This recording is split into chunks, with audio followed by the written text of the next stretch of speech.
Hello दोस्तों, एक बार फिर से आप सभी का स्वागत है। और आज की ये वीडियो थोड़ी सी अलग होने वाली है क्योंकि आज हम आपके लिए थोड़ी अलग सी स्टोरी लेकर आए हैं। आज हम जानेंगे डार्क वेब के किंग के बारे में, कैसे डार्क वेब की सबसे बड़ी साइट अल्फाबे को बंद किया गया, इस मिशन के लिए 7 देशों की अथॉरिटीज ने क्या क्या तैयारियां की थी और कैसे डार्क वेब का किंग पकड़ा गया। इस मिशन की कहानी को एंडी ग्रीनबर्ग ने मल्टीपल सीरीज में पब्लिश किया है। इसके अलावा डार्कनेट डायरीज पॉडकास्ट में भी एक बहुत ही बढ़िया एपिसोड ऑपरेशन बायोनेट, जो कि इस ऑपरेशन का नाम था, इसके बारे में है। और उस एपिसोड में बताया गया है कि ये सब घटनाएं कैसे और कब घटी, और उन्हीं घटनाओं की पूरी डिटेल्स आज आपको इस वीडियो में देखने को मिलेंगी। तो वीडियो में एंड तक बने रहे, और अगर आप हमारे चैनल पर नए हैं तो हमारे चैनल को सब्सक्राइब जरूर कर लें। तो चलिए वीडियो को शुरू करते हैं। ये बात अर्ली 2000 की है। डार्क वेब स्पीड पकड़ रहा था। एनोनिमिटी एंड प्राइवेसी के वादे लोगों को अपनी तरफ खींच रहे थे। बिटकॉइन की मदद से एक नए तरीके का पेमेंट सिस्टम बना जो अथॉरिटीज के कंट्रोल से बाहर था। क्रिमिनल्स के लिए उनके प्रोडक्ट्स को ऑनलाइन बड़े स्केल पर बेचने का काम अब पहले से भी आसान हो गया था। डार्क वेब के आने के साथ एक ग्लोबल कैट एंड माउस का बड़ा खेल शुरू हुआ जो आज भी जारी है। अरबों डॉलर्स का खेल। सिल्क रोड शायद अब तक का सबसे famous dark web market place था। फरवरी 2011 में इस प्लेटफॉर्म को लाइव किया गया और ये जल्द ही काफी फेमस हो गया। इस प्लेटफॉर्म पर 1 लाख से ज्यादा कस्टमर्स ने ड्रग्स खरीदे, लेकिन सिर्फ 2.5 साल के बाद साइट के ऑपरेटर को पकड़ लिया गया और सिल्क रोड बंद हो गया। अथॉरिटीज ने ड्रग्स के खिलाफ एक मिसाल सेट करनी थी। सिल्क रोड के फाउंडर्स को लाइफ सेंटेंस मिला, लेकिन बिजनेस इतना प्रॉफिटेबल था कि दूसरे ऑपरेटर्स को इससे दूर नहीं रख सका। सिल्क रोड के बंद होने के बाद डार्क वेब मार्केट्स की संख्या बढ़ गई। वो सब टॉप स्पॉट के लिए लड़ते रहे। सिल्क रोड 2.0 सिर्फ 35 दिन के बाद ही लॉन्च हुआ। अपने प्रीडेसर के बंद होने के बाद साइट 1 साल से कम समय तक टिक पाई। एवोल्यूशन दूसरा फेमस मार्केट प्लेस था जिसका साइज सिल्क रोड के जितना ही था। एवोल्यूशन पर चीजें खरीदने के लिए आपको डार्क वेब एस्क्रो अकाउंट में बिटकॉइन देना होता था, और जब खरीदने वाले को अपनी चीज मिल जाती थी तो उसके बाद सेलर को पेमेंट मिलता था। डार्क वेब पर इलीगल काम होने लगे थे, जहां ऑपरेटर्स ने पैसे चुरा लेने का फैसला किया, जिसे एग्जिट स्कैम भी कहते हैं। सिल्क रोड के बाद अगोरा भी एक famous dark web market place थी, लेकिन उसके फाउंडर्स ने 2015 में अपनी मर्जी से साइट बंद कर दी। बिजनेस बहुत रिस्की हो रहा था। एग्जिट स्कैम्स, अरेस्ट, साइट बंद करने की खुद की मर्जी और हैकिंग, ये सब चीजें अल्फाबेट जैसे नए डार्क वेब मार्केट प्लेस के लिए फायदा पहुंचाने लगी। 2014 में एक आदमी जो अल्फा O2 के नाम से जाना जाता था, अल्फाबे को डेवलप करने में लगा। सिर्फ 5 महीने के अंदर उसका प्लेटफॉर्म लाइव हो गया। शुरुआत में वहां सिर्फ चुराए गए क्रेडिट कार्ड का डाटा ही बेचा जाता था, लेकिन अल्फाबे जल्द ही नशा, हथियार और मालवेयर जैसे खतरनाक चीजें भी बेचने लगा। अल्फाबे वेबसाइट अमेज़न की तरह काम करती थी, जिसमें यूजर्स को आसानी से चीजें ढूंढने और खरीदने की सुविधा मिलती थी, और पेमेंट के लिए बिटकॉइन, मोनेरो या इथेरियम का इस्तेमाल किया जा सकता था ताकि खरीदने वाले की पहचान छुपी रहे। अल्फाबेट यानी अल्फाबे के ऑपरेटर्स ने ट्रांजैक्शन को छुपाए रखने के लिए टम्बलर परचेज जैसी चीजें भी रखी। अल्फाबे एक डार्क वेब प्लेटफॉर्म था जो काफी छा गया और डार्क वेब पर बहुत यूज भी किया जा रहा था। जब दूसरे मार्केट प्लेसेस आए और गायब हो गए तो अल्फाबेट स्ट्रॉन्ग बनकर टिक गई। यूजर्स की संख्या तेजी से बढ़ रही थी।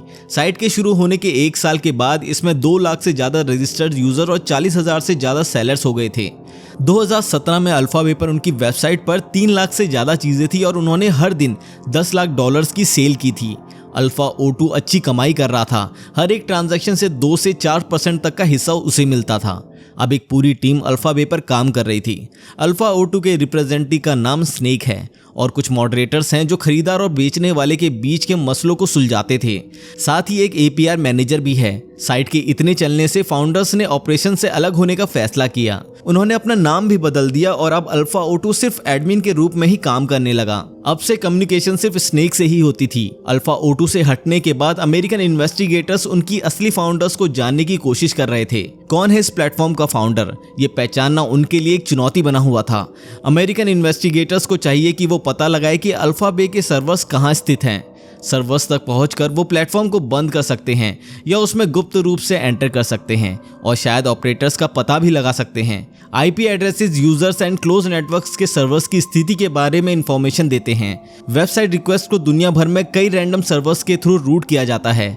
कई सर्वर्स के थ्रू रूट की गई रिक्वेस्ट को वापस ट्रेस नहीं किया जा सकता।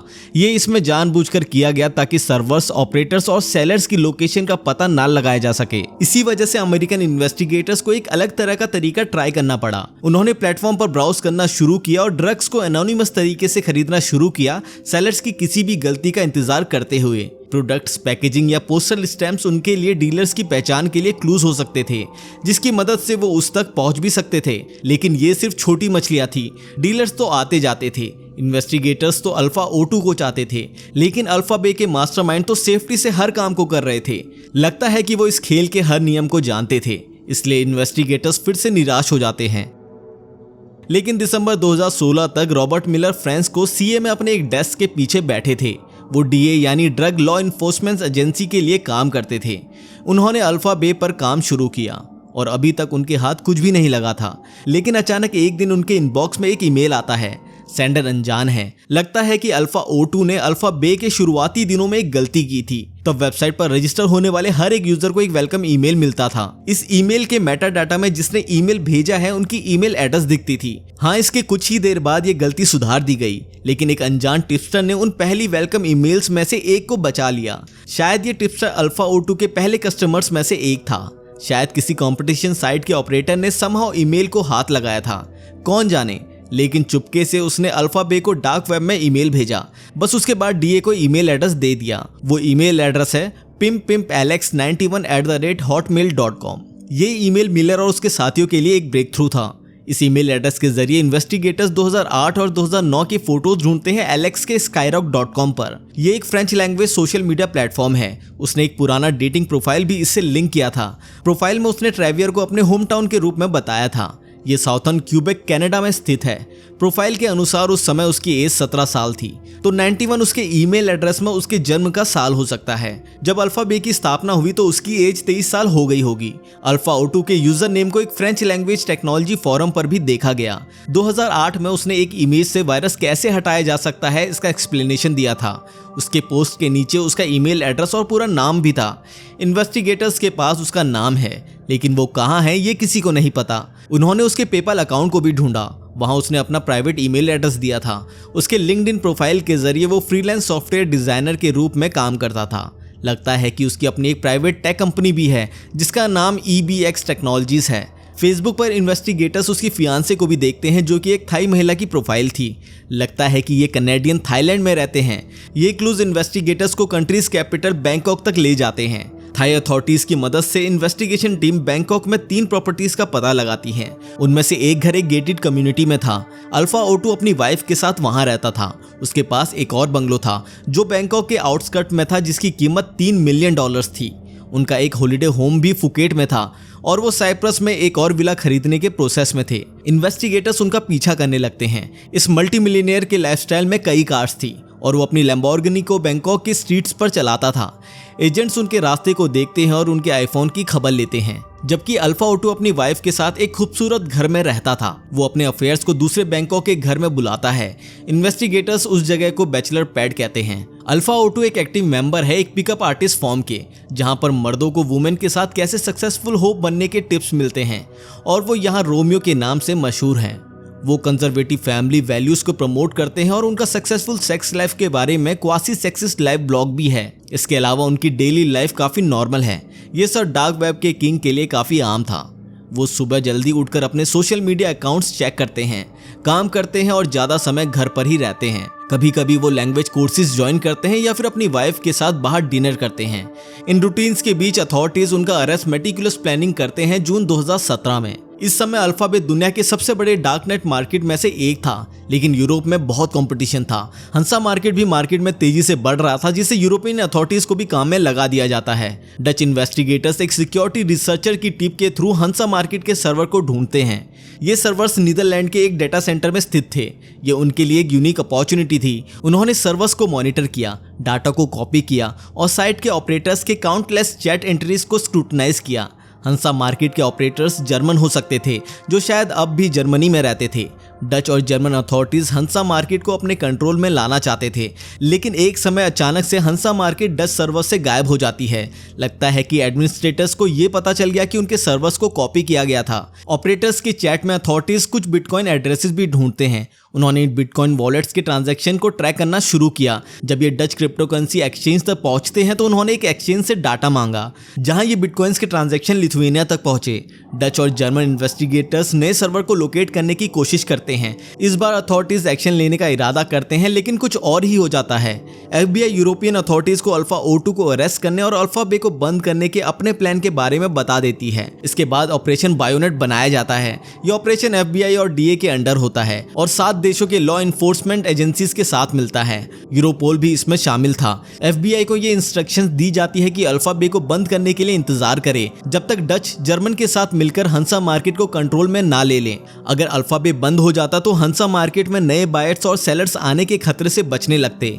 ये डार्क वेब में अक्सर होता है। जब एक साइट बंद होती है या अगर कोई एग्जिट स्कैम होता है तो कस्टमर्स और डीलर्स बस मूव कर जाते हैं, लेकिन इस बार कस्टमर्स और डीलर्स लॉ इन्फोर्समेंट के द्वारा हाईजैक्ट साइट पर मूव कर जाते हैं। उस डेटा के साथ डच अथॉरिटीज लाखों बेखबर क्रिमिनल्स को कन्विक्ट कर सकते हैं। अलेक्जेंडर कॉजिस को कुछ पता नहीं चल रहा था।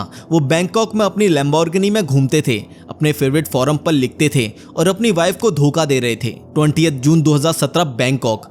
अब उनके लिए वारंट था। आज royal Thai police, DA and FBI उन्हें अरेस्ट करने के लिए तैयार थे। अल्फा O2 को 2 साल से ज्यादा समय के बाद आखिरकार अरेस्ट किया जा सकता था।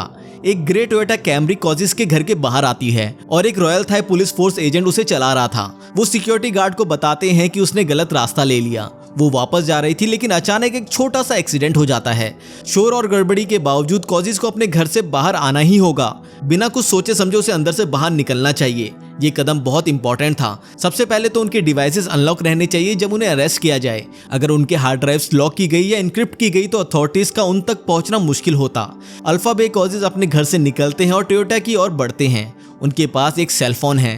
तभी कुछ ऑफिसर्स कॉजिस को पकड़ने की कोशिश करते हैं। वो जल्दी से अपने कंप्यूटर को बंद करने के लिए भागता है, लेकिन उनका पीछा होता है और इन्वेस्टिगेटर्स उनके घर के अंदर दौड़ते हुए जाते हैं। उनके लैपटॉप को ढूंढते हैं। वो बेडरूम में था। लैपटॉप ऑन था और स्टैंड बाय पर नहीं था। ऑफिशियल्स भी उनको पकड़ लेते हैं। अल्फा O2 अभी भी अल्फा बे के सर्वर में लॉगिन था। इन्वेस्टिगेटर्स लैपटॉप को सर्च करते हैं और अल्फा बे वेबसाइट और सर्वर्स के लिए कई पासवर्ड मिलते हैं। इस कैनेडियन के पास $23 मिलियन थे। अथॉरिटीज उनकी कार्स, घर, एक होटल और क्रिप्टो करेंसी वर्थ मिलियंस को कन्फेसिकेट करते हैं। उनकी वाइफ को भी चार्ज किया जाता है। थाई महिला पर मनी लॉन्ड्रिंग का इल्जाम लगाया जाता है। एक हफ्ते बाद 12 जुलाई को अलेक्जेंडर कॉजिस मर जाते हैं। उन्होंने कस्टडी में होते हुए खुदकुशी की थी। डार्क वेब के किंग की कहानी खत्म हो गई थी। सरकारी ऑफिसर्स ने चुपके से अल्फा बे को बंद किया था। शुरुआत में वो इस बात को छुपाना चाहते थे, लेकिन जब ये प्लेटफॉर्म बिना किसी वार्निंग के बंद हो गया तब सबको समझ में नहीं आया कि ये क्यों हुआ। क्या कोई एग्जिट स्कैम था या कोई हैक हुआ था? क्या ऑपरेटर्स रिटायर हो गए जैसे कि पहले सोचा था? कई यूजर्स दूसरे डार्कनेट प्लेटफॉर्म पर चले गए जैसे हंसा मार्केट। डच अथॉरिटीज ने हंसा मार्केट पर 4 हफ्तों तक हजारों क्रिमिनल्स की गतिविधियों को देखा और कई सबूत इकट्ठा किए। इसके बाद 20 जुलाई 2017 को हंसा मार्केट को भी बंद कर दिया गया। उसी दिन यूएस डिपार्टमेंट ऑफ जस्टिस ने अल्फा बे और हंसा का दी एंड का ऐलान किया, जो ग्लोबल अथॉरिटीज के लिए एक बड़ी कामयाबी थी। फिर डिपार्टमेंट ऑफ जस्टिस ने डार्क वेब मार्केट अल्फा बे के बंद होने का ऐलान भी कर दिया। ये दुनिया के सबसे बड़े डार्क मार्केट वेब प्लेस का बंद हो जाना था। डार्क वेब खुद में सिर्फ बुरी चीजें करने के लिए नहीं थी और इसका उपयोग विसल ब्लोअर्स और पत्रकार जैसे लोग भी सुरक्षित रूप से कर सकते थे। लेकिन अल्फा बे जैसे मार्केट प्लेसेस भी इस पिक्चर्स का हिस्सा हैं। Global cat and mouse game भी अभी जारी है, क्योंकि illegal drugs, weapons, counterfeit money और मालवेयर की मांग अभी भी बहुत ज्यादा है। इसी के साथ ये वीडियो यहीं पर खत्म होती है। आपको ये वीडियो कैसी लगी हमें नीचे कमेंट सेक्शन में ज़रूर बताएं। अगर आपको ऐसी ही स्टोरी सुनना और क्राइम के बारे में जानने में इंटरेस्ट है तो हमारे चैनल को सब्सक्राइब ज़रूर कर ले। तो मिलते हैं अगली वीडियो में।